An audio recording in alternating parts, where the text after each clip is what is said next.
Hello everyone, आज का हमारा topic depreciation. What is depreciation? मान लीजिए आपने एक बाइक खरीदा, कितने रुपए में? 1,00,000 रुपए में। अब जब आप उस बाइक को बेचने जाओगे, क्या आपको 1,00,000 रुपए मिलेंगे? नहीं मिलेंगे। से आपको मिला 80,000। सो ये जो डिफरेंस है 20,000, what is the reason of this difference? क्या ये लॉस है या फिर ये डेप्रिसिएशन है?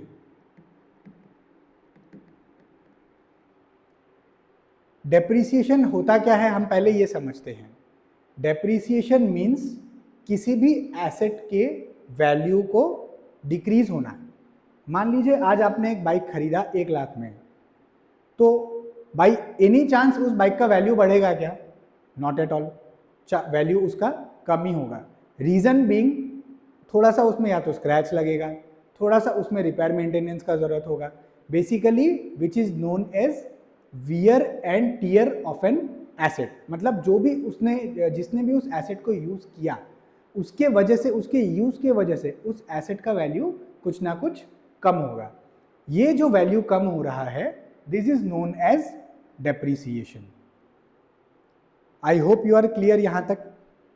तो हमारा जो एग्जाम्पल था उसमें जो वैल्यू डिक्रीज हुआ फ्रॉम 1,00,000 टू 80,000, ये क्यों हुआ? क्योंकि हमने बाइक खरीदा था 1,00,000 में, उसे कुछ दिन यूज किया एंड फिर उसके बाद हमने उसको बेचा 80,000 में। तो ये जो 20,000 है, this is decrease in value due to wear and tear of the asset. Depreciate हमेशा एसेट ही होगा, लायबिलिटी कभी भी डेप्रिशिएट नहीं होता है, क्योंकि हम लोग लायबिलिटी को थोड़ी यूज करते हैं, हम लोग तो एसेट को ही यूज करते हैं। क्लियर? तो इसके वजह से हमें क्या पता चला? जो डेप्रिसिएशन है ये नॉर्मल है या एबनॉर्मल है?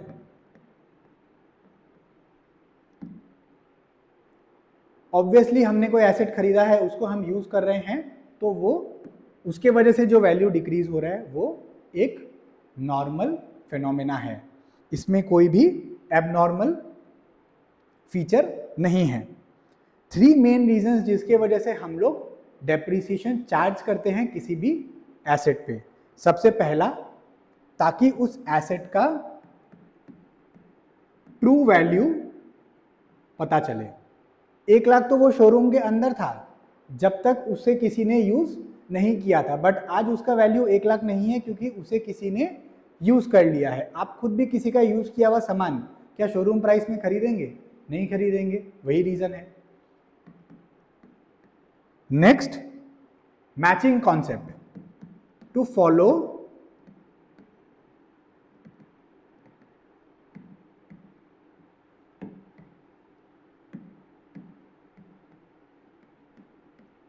Matching concept. मैचिंग कॉन्सेप्ट क्या कहता है? जिस भी पीरियड का कोई एक्सपेंडिचर है उसे उसी पीरियड में रिकॉर्ड किया जाए। तो मान लीजिए आपने अप्रैल में बाइक खरीदा था और उसको सेल करेंगे अगले अप्रैल में, तो जो वैल्यू डिक्रीज हुआ है वो किस पीरियड में हुआ है? अप्रैल 2024 से लेके मार्च 2025 में। तो इस पीरियड में ही वो जो वैल्यू डिक्रीज हुआ है उसे बुक्स में रिकॉर्ड होना चाहिए। This is known as matching concept. And तीसरा चीज क्या हो गया? टू असाइड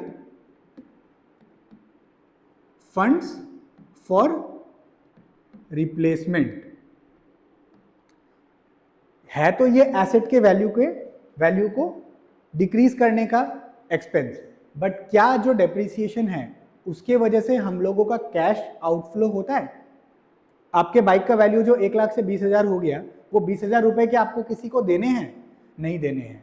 तो इस डेप्रिसिएशन का एक और लॉजिक ये भी है कि जितना वैल्यू डिक्रीज होते जाएगा, that being a non cash expenditure, उतना पैसा मान के चलिए कि हम लोग सेट असाइड कर रहे हैं, ताकि जब वो एसेट का वैल्यू 0 हो जाए या एक नॉमिनल अमाउंट पे आ जाए या उस एसेट को रिप्लेसमेंट की जरूरत हो, तो रिप्लेस करने के लिए हमारे पास फंड्स अवेलेबल हो।